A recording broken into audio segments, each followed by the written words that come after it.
Que el Señor te bendiga ricamente. Les saluda su amigo y hermano Esgin Calderón Valverde desde el Ministerio Casa de Oración en Pérez Celedón, San José, Costa Rica. Bienvenido a este análisis gramatical. Hoy estaremos compartiendo con ustedes Mateo 8:31.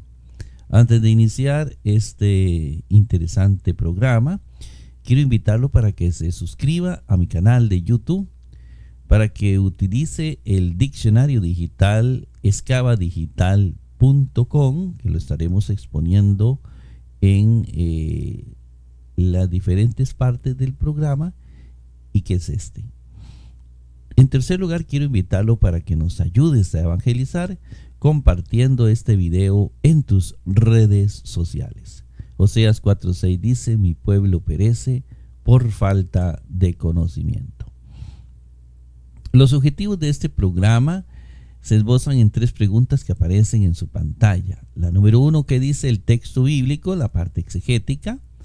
Haremos una traducción de el texto que aparece en los manuscritos más antiguos que tenemos, es decir, los más cercanos a la vida de Jesús, que son los que supuestamente tienen menos cantidad de alteraciones por parte de los diferentes copistas u otras personas. Para ello utilizaremos los estudios realizados por Nestle Aland, junto con todo su aparato crítico, que iremos paulatinamente introduciendo en los diferentes programas. El segundo objetivo es de tipo hermenéutico. ¿Qué quiere decir el texto bíblico? La hermenéutica es fundamental para poder interpretar el texto bíblico. Para eso usaremos el método teológico llamado histórico-gramatical. Daremos un gran énfasis a la parte gramatical. La parte histórica la estamos introduciendo paulatinamente. En programas posteriores iremos ampliando los aportes de grandes eruditos a nivel internacional, reconocidos por supuesto por la comunidad internacional, que tienen una gran influencia en las iglesias cristianas, para que podamos tener un acercamiento más exacto al texto bíblico. Sin embargo, recomendarles que busquen más información, no se queden solo con el programa, sino que hay que buscar más información, hay que enriquecer más la parte hermenéutica. El tercer objetivo, ¿qué me dice el texto bíblico? La parte teológica, la más importante. La palabra de Dios me lleva a la vivencia del amor. Si un texto de la palabra del Señor no me lleva al amor, pues será un tipo de teología cualquiera, menos teología del Evangelio. Si usted quiere utilizar todos los recursos que hemos grabado para usted, tenemos una cantidad grande de programas que estamos grabando para la iglesia, de gran confiabilidad. Utilice esos recursos, los hemos ordenado, clasificado en páginas gratuitas en internet. Digite mi nombre, es Esgin Calderón Valverde, en Google, y aparecen algunas páginas gratuitas que clasifican los programas más relevantes de los que hemos grabado.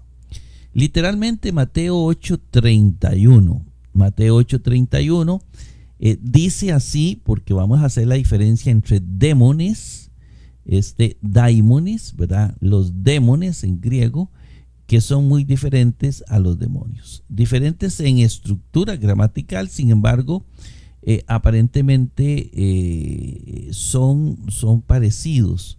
Sin embargo, los demones, como lo iremos a explicar, tienen su protagonismo en la historia que vamos a mencionar. Bueno, eso lo dejaremos ahora para la parte histórica. Dice: más los daimones, dice que viene en griego los demones, los daimones, demonios, intercedían a él, es decir, le rogaban a Jesús, diciendo: si echas fuera a nosotros, es decir, si tú nos expulsas, apostoliza, es decir, envía a nosotros hacia la manada de los cerdos, ¿verdad? Recordemos tal vez el contexto de este versículo. Recordemos que distantemente de ellos había una manada siendo apacentada de muchos cerdos. Es decir, entonces los demonios le van a decir al Señor, más los demonios le decían diciendo, si nos echas fuera, envíanos a los cerdos. Ya explicamos curiosamente algunas costumbres interesantes. Por ejemplo, el pueblo de Dios está o considera Gadara como un pueblo no cristiano. Bueno, no cristiano, no es parte del pueblo de Dios. Y hay personas endemoniadas y curiosamente paciendo cerdos. Es decir, hay cerdos, que es uno de los animales impuros que menciona el Antiguo Testamento. Entonces puede haber también un mensaje que nos indica que es un territorio, un terreno que no están acordes con la palabra de Dios y por lo tanto los demonios están poseyendo esas tierras. Algo parecido se podría decir de esto. Bueno, esto es lo que se traduce literalmente del texto. La Reina Valera 1995 traduce: y los demonios le rogaron diciendo, si nos echas fuera, permítenos ir a aquel hato de cerdos. La Jerusalén 1976 dice, y le suplicaban los demonios, si nos echas, mándanos a esa piara de puercos. Vamos al interlineal para ver el texto interlinealmente y activamos la pluma y dice, y de, este de, ¿verdad? Va antes, de es más, y esto es el artículo de demones. Y demones más los demonios, parecalum, intercedían, pedían, rogaban, aftón a él legontes, diciendo. Y, sí, es condicional, ex valis, echas fuera, y más a nosotros, apostiliza, envía, y más a nosotros, istin ayeli, hacia la manada, ton girum, de los cerdos. Eso es lo que aparece literalmente. Este es el interlineal que tal vez te pueda servir para ilustrar mejor el texto. Tenemos de la Reina Valera, tenemos que, puesto que los habitantes de aquella región no eran judíos, de Gadara no eran judíos, no eran del pueblo de Dios, no consideraban a los cerdos animales inmundos, es decir, para ellos era un animal puro, para los de Gadara, ¿verdad? Como sí ocurría con los judíos. Entonces está Levítico 11:7, donde nos habla de los animales impuros. La Jerusalén no comenta este versículo, Robertson sí lo comenta. Dice, creo que lo tomé de un versículo anterior de Robertson, la palabra generalmente empleada en el Nuevo Testamento para demonios es demonía. Pero en el 8:31, es decir, en este versículo tenemos y demones. El único ejemplo en el Nuevo Testamento. Es el único ejemplo donde aparece demones, ¿verdad? Demones. El único ejemplo dice demonium, es un diminutivo de demón. En Homero, dimón es empleado como sinónimo de teos o tea, dios o diosa. Hesiodo empleaba dimón de los hombres de la época de oro como deidades tutelares. Entonces los demones eran especies de dioses que cuidaban ciertos lugares, sobre todo templos. Homero empleaba el adjetivo demonios generalmente en mal sentido. Empédocles consideraba a los demonios como malos y buenos. Habían demonios buenos y habían demonios malos. Algo así como hay espíritus buenos y espíritus malos, lo que en la tradición popular. eran empleados para eximir a los dioses y diosas de mucha granujería. Grote, en Historia de Grecia, señala que los cristianos estaban así por el empleo pagano, justificados en llamar a la idolatría la adoración de demonios. Y ahí hay muchos ejemplos en la Biblia. Ver 1 Corintios 10:20 y siguientes, 1 Timoteo 4:1, Apocalipsis 9:20, 16:13. En los evangelios los demonios son lo mismo que espíritus inmundos. Ver Marcos 5:12 y 15, 3:22-30, Lucas 4:33. Los demonios son perturbadores, dice Vincent, de toda la vida del hombre, mencionado por Robertson. Ver Marcos 5:2, 7:25, Mateo 12:45, Lucas 13:11-16. ¿Qué nos dice el Códice Sinaítico? Vamos a ver el texto que hizo Nestle y Alan, que es el que tenemos en la parte superior. Y vamos a ver el Códice Sinaítico del siglo IV, el más antiguo códice, y el Códice Vaticano, el más antiguo, del siglo IV. Y, ¿verdad? Y comienza con I. Aquí encontramos I. D está aquí. Demones. Aquí está. Parecalum. Parecalum. Aquí está. Aftón. Aquí está aftó. Le falta la ni. Que un signito en la parte superior de la palabra le dice que está omitida. Legontes. Y el condicional y. Exvalis, ekval con doble lambda, lis, ahí está. Vamos a ver este cosito que se me mete por todo lado. Ekvalis, vamos a ver. Y más, apostilon, y vea que aquí viene la ita y aquí viene epsilon iota. ¿Lo ves?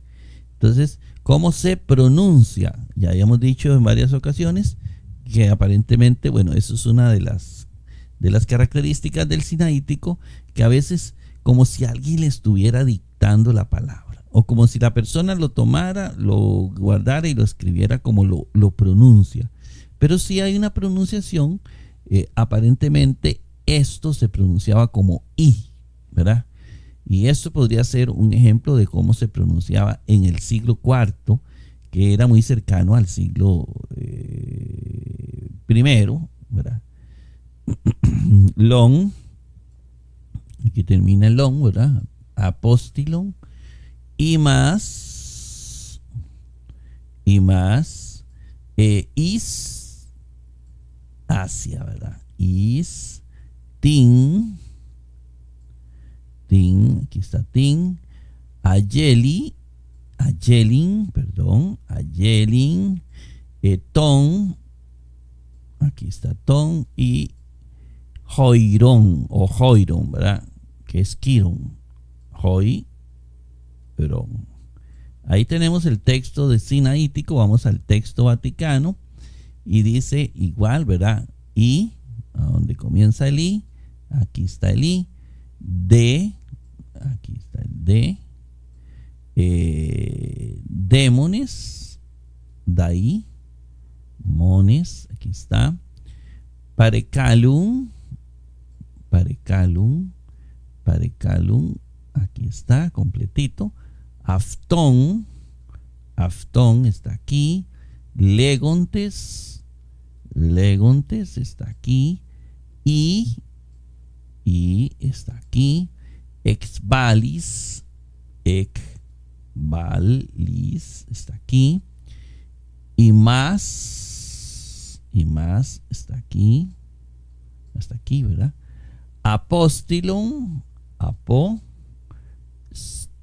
vea que aquí sí aparece epsilon iota y long, correcto. Y más está por acá. Is está por aquí. Tin está aquí. Se omite la ni, entonces viene el signito en la parte superior. Ayelin está por acá. Ton está por acá. Y Kiron está por acá. Ahí lo tenemos completito. Inmediatamente pasamos. En el capítulo 9 vamos a agregar una sección más donde vamos a tomar otra opinión de una gran cantidad de gramáticas griegas que un autor pues resumió de una manera muy muy profesional, y la vamos a ir agregando, pero en el capítulo 9. Bien, tenemos la primera palabra y de. Esta de, que es pospositiva, significa que aunque va ahí, es una palabra que tiene que ir al inicio en nuestra pronunciación española, en nuestra gramática española. Entonces, ese de es una conjunción coordinada continuativa más, ¿verdad? Continuativa de la oración anterior, de más, así se traduce. Y este y demones es el artículo con el sustantivo. Por lo tanto, lo escribimos acá. Y por supuesto lo buscamos en el diccionario. Y eso lo vamos a hacer un poquito grande, el diccionario, para que usted pueda captar mejor las palabras. Demones, y aquí está demones, le damos un clic. Y demones viene de demon, que es un sustantivo masculino plural nominativo. Nosotros lo vamos a traducir como daimon o daimones porque es plural. Solo aparece en Mateo 8:31. Es una especie de demonio que cuidaba, como ya lo vimos en los autores, que era como un protector, un demonio protector, ¿verdad? Y este demonio es el que tiene poseído a este muchacho. Entonces es un sustantivo, me dice el diccionario, con su respectivo artículo. Es masculino, es un artículo masculino. Daimon, ¿verdad? O demon es un sustantivo masculino que viene de demon. Este es el paradigma y solo aparece en Mateo 8:31. Lo vemos totalmente desierto el texto. Demones, que es los demones, ¿verdad? Los demones, los daimones, como lo traducimos aquí. Más los daimones, los que estaban metidos en el muchacho. Dice parecalum. Parecalum lo escribimos en el cuadro y lo buscamos en el diccionario. Parecalum. Y parecalum está por acá. Dice que viene de paracaleo, es un verbo. Puede ser imperfecto, indicativo activo, primero, o imperfecto, indicativo activo, tercera plural. Que está en Mateo 8:31. En el caso del imperfecto, indicativo activo, tercera plural. Interceder, intercedía o intercedía. No hay que rogar o suplicar. Viene de paracaleo. Nos llevamos esa información para el cuadro. Bueno, es un verbo imperfecto, indicativo activo. Nosotros vamos a tomar que es tercera plural. Ya vamos a ver por qué. Viene de paracaleo. Entonces buscamos el paradigma activo de paracaleo. Este es el paradigma activo, la voz activa de paracaleo. Y vamos a buscar, dice que es un imperfecto, indicativo activo. Imperfecto, tiempo imperfecto, modo indicativo. Y dice que tercera plural. Es este. Parecalum. Es este, ¿verdad? Aquí lo tenemos ya más grande para que usted pueda apreciarlo. Parecalum, ¿verdad? Un verbo es un sustantivo, una palabra compuesta por para y caló. Por eso el aumento viene aquí, ¿verdad? Donde comienza la segunda palabra compuesta, no el pronombre que está adherido a ella. Parecalum, entonces tenemos, lo conjugamos porque es imperfecto, es intercedía, yo intercedía, tú intercedías, él intercedía, nosotros intercedíamos, ellos intercedían. Pero vea usted, ellos intercedían. que viene en el singular, primera singular también. Nada más que yo intercedía o ellos intercedían. Entonces, obviamente son los daimones, ellos. No es él, no es una persona, sino que son varias personas. Los daimones son varias personas. Intercedían. Entonces, obviamente, es plural. Es tercera plural y no primera singular. Porque no es una persona, sino que son los daimones. Son varios demonios, varias personas. Pasamos la diapositiva y dice Aftón. Lo escribimos en el cuadro y obviamente lo buscamos en el diccionario. Autón, le damos un clic, dice que viene de aftos, es un pronombre personal masculino singular acusativo. Entonces tenemos que es un pronombre personal que viene de aftos. En los pronombres nos interesa que usted mismo los identifique aquí. Y yo busco aftón y lo voy a encontrar aquí, ¿verdad? Ahí está. No está en ninguna otra parte. Es decir, es un masculino singular acusativo. ¿Ve cómo está aquí? Masculino singular acusativo. Y recordemos que se le agrega la preposición a los acusativos. A él, ¿verdad? A él. Pasamos a la diapositiva. Legontes. Legontes. Lo buscamos en el diccionario. Legontes. Legontes, lo buscamos en el diccionario, aquí está legontes, dice que viene del verbo lego, es un participio presente activo masculino plural nominativo, decir, y se puede traducir diciendo. Entonces tenemos que es un participio presente activo masculino plural nominativo del lego, me dice el diccionario. Busco el paradigma presente activo del lego, presente activo del ego, que es diciendo, ¿verdad? Del verbo decir, pero ya se va a traducir diciendo como si fuera un gerundio. Y legontes lo busco, dice que está en el masculino plural nominativo. Masculino plural nominativo. Es decir, es este. Legontes, diciendo. ¿Quiénes son los que están diciendo? Los demonios y demones. ¿Ven? Entonces, ese es el sujeto principal de esta estructura verbal, ¿verdad? Legontes, que es una estructura, es un participio, ¿verdad? Los demonios diciendo. Se refiere a ellos, ¿verdad? Sujeto de este participio. Diciendo y es una conjunción subordinada, es condicional. Si haces esto, si, es decir, si tú nos echas, es condicional, échanos a los cerdos. Ven, es una condición. Le están condicionando a Jesús.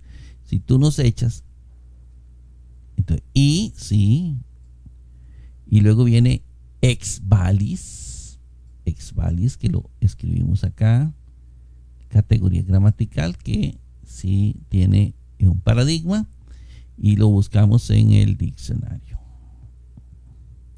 Ex valis, aquí está.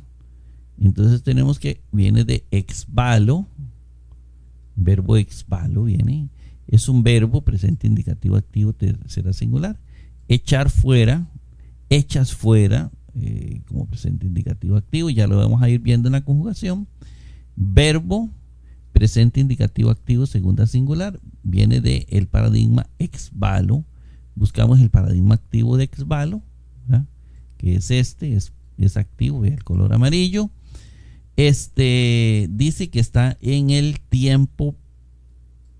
El diccionario dice que está en el tiempo presente, que está en el modo indicativo, el segundo es el modo indicativo, y la voz activa, que es el amarillo, y segunda persona singular, primera, segunda, es decir, esta, segunda. es la segunda del singular. Y dice, ya conjuguemos el presente. Yo echo fuera, tú echas fuera. Echas fuera. ¿Quién? Tú. Bien, aquí está más grandecito. Por aquellos que no lo vean, es este segundo, ¿verdad? Este segundo. Y ahí está para que usted practique un poquito con las conjugaciones verbales. Y más va a aparecer 2 veces, creo, en este texto. Aparece aquí y aparece acá, porque para ahora no buscarlo porque es el mismo, y vamos a buscarlo acá. Y más dice que es un pronombre personal, viene de ego, yo, a nosotros, ¿verdad? Entonces es un pronombre personal, por eso es el cuadro para sintetizar mejor.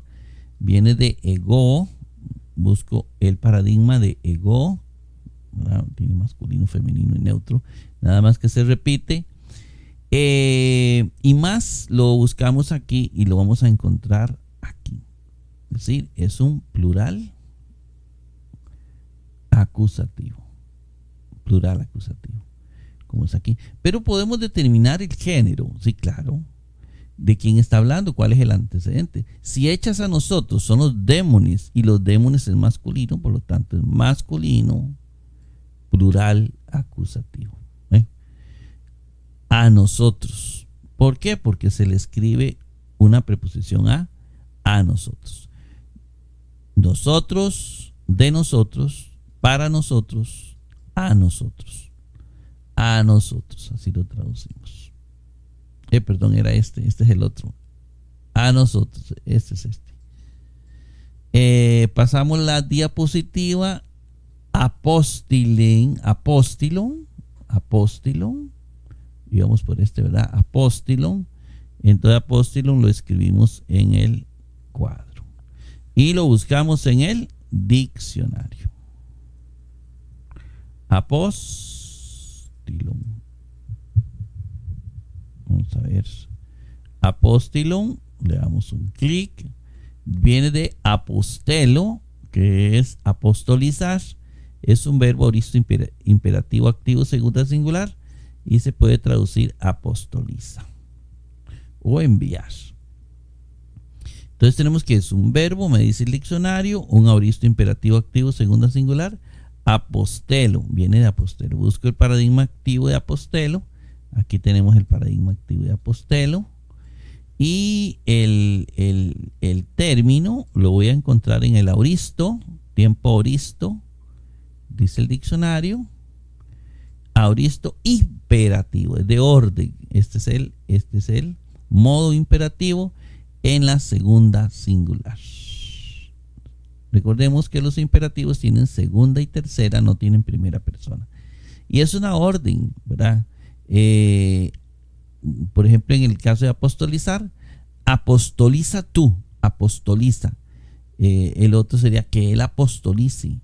Vosotros apostolizad, que ellos apostolicen. Entonces, apostoliza, es decir, envía, y ahorita va a decir envía a nosotros, apóstilon y más, envíanos, apostolízanos.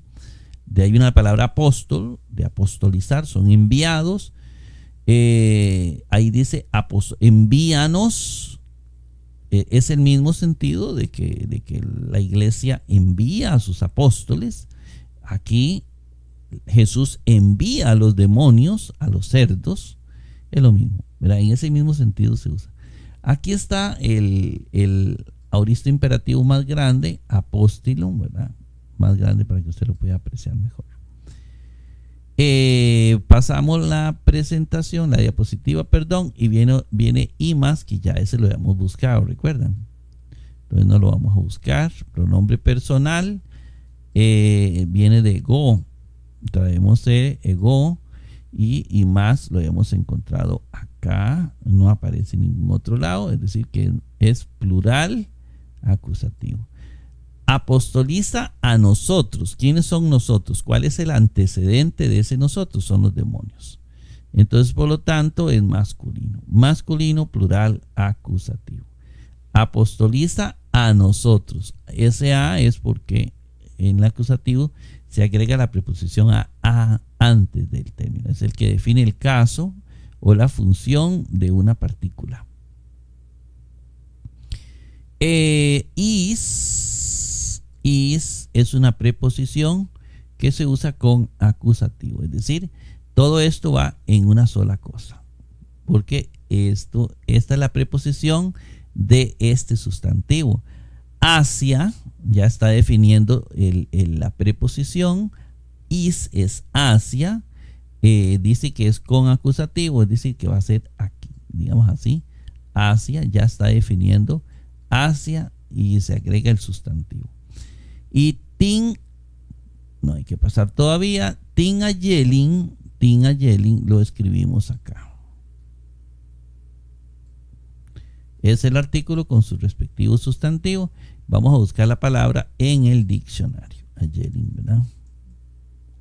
Aquí está Ayelin. Y Ayelin viene de Ayeli, que es manada. Es un sustantivo femenino singular acusativo. Se puede traducir como manada.